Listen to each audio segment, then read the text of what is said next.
10 Things You May Not Know About the Pony Express. Explore 10 interesting facts about the short-lived mail service that helped transform the American West. The Pony Express was more than twice as fast as its competitors. Poster from the Pony Express, advertising fast mail delivery to San Francisco. Credit, public domain. In the mid-19th century, California-bound mail had to either be taken overland by a 25-day stagecoach or spend months inside a ship during a long sea voyage. The Pony Express, meanwhile, had an average delivery time of just 10 days. To achieve this remarkable speed, company owners William H. Russell, William B. Waddell and Alexander Majors set up a string of nearly 200 relief stations across what is now Missouri, Kansas, Nebraska, Colorado, Wyoming, Utah, Nevada and California. Lone horsemen would ride between stations at breakneck pace, switching mounts every 10-15 miles and then handing their cargo off to a new courier after 75-100 miles.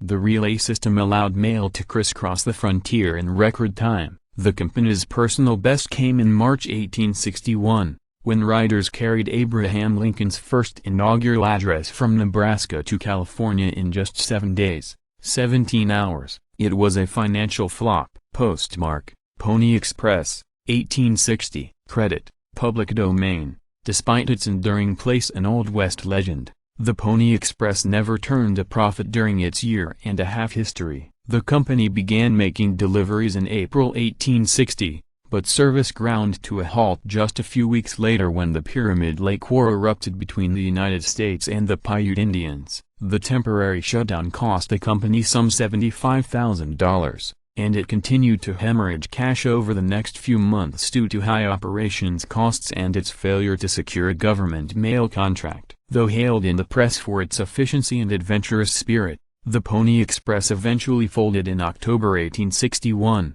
having lost as much as $200,000. There was a weight limit for Pony Express riders. Pony Express riders. Credit, public domain. Since speed was its main goal, the Pony Express went to great lengths to keep its horses' loads as light as possible. Rather than burly cowboys, most of the riders were small, wiry men who weighed between 100 and 125 pounds, roughly the same size as a modern horse racing jockey. Their average age was around 20, but it wasn't unusual for teenagers as young as 14 to be hired. One man named Bronco Charlie Miller claimed he was only 11 years old when he first joined the Pony Express. Riders were required to take a loyalty oath, Pony Post, lithograph, credit, Universal History Archive, in exchange for their $150 monthly salaries, a substantial sum for the time. Pony Express riders were expected to take a loyalty oath that read, "I do hereby swear,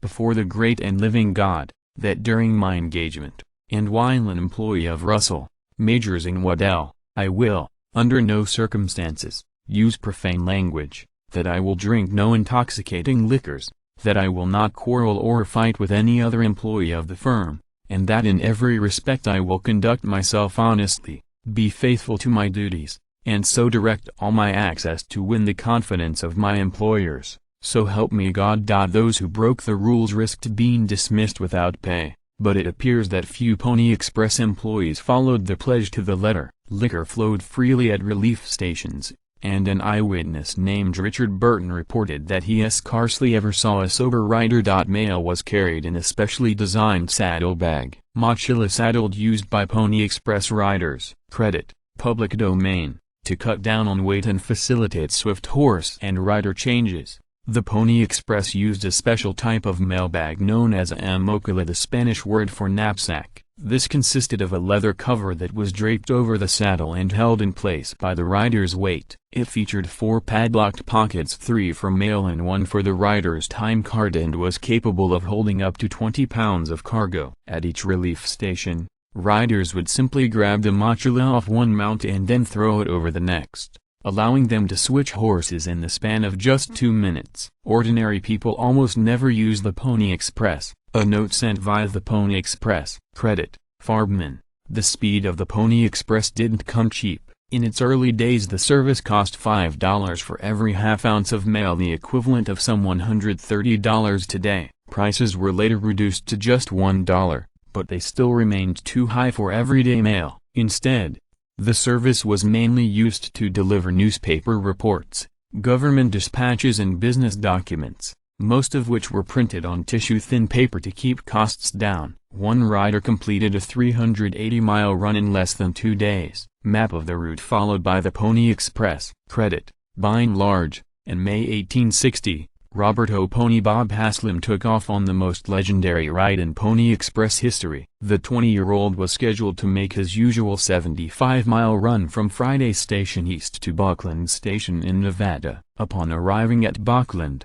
however, he found that his relief rider was petrified of the Paiute Indians, who had been attacking stations along the route. When the other man refused to take the mail, Haslam jumped back in the saddle and rode on, eventually completing a 190-mile run before delivering his mochila at Smith's Creek. After a brief rest, he mounted a fresh horse and retraced his steps all the way back to Friday Station, at one point passing a relay outpost that had been burned by the Paiutes. By the time he finally returned to his home station, Pony Bob had traveled 380 miles in less than 40 hours, a Pony Express record. Riders didn't have the deadliest job on a Pony Express. Pony Express rider crossing hostile country between St. Joseph, Missouri, and San Francisco. Credit, Universal History Archive. Pony Express riders had to deal with extreme weather conditions, harsh terrain and the threat of attacks by bandits and Indians. But life may have been even more dangerous for the stock keepers who manned the relief stations. Their outposts were usually crude,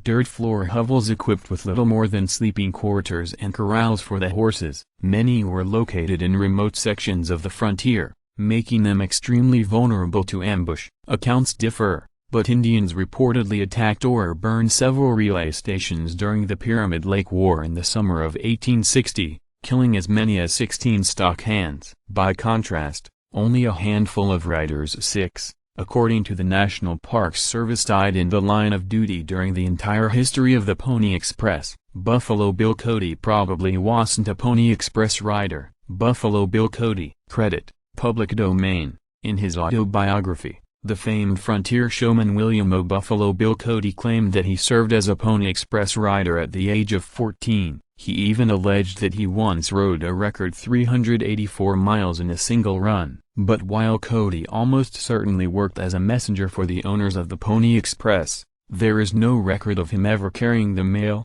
and evidence suggests he was probably in school in Kansas during the company's brief history. Whatever Cody's involvement with Pony Express was, there is no doubt that he later kept its memory alive with his famous O Wild West vaudeville shows, which featured Pony Express riders and horse swaps as a recurring stunt from 1883 until 1916. The Transcontinental Telegraph dealt the Pony Express its death blow. The Hollenberg Pony Express station at Hanover, Kansas. Credit, archive photos. For all its financial troubles, the Pony Express didn't truly collapse until a better alternative appeared on the scene. The company had spent its brief history bridging the gap between the Eastern and Western telegraph lines, but it was finally rendered obsolete on October 24, 1861, when Western Union completed the transcontinental telegraph system at Salt Lake City. The Pony Express ceased service just 2 days later. Despite operating for only 19 months,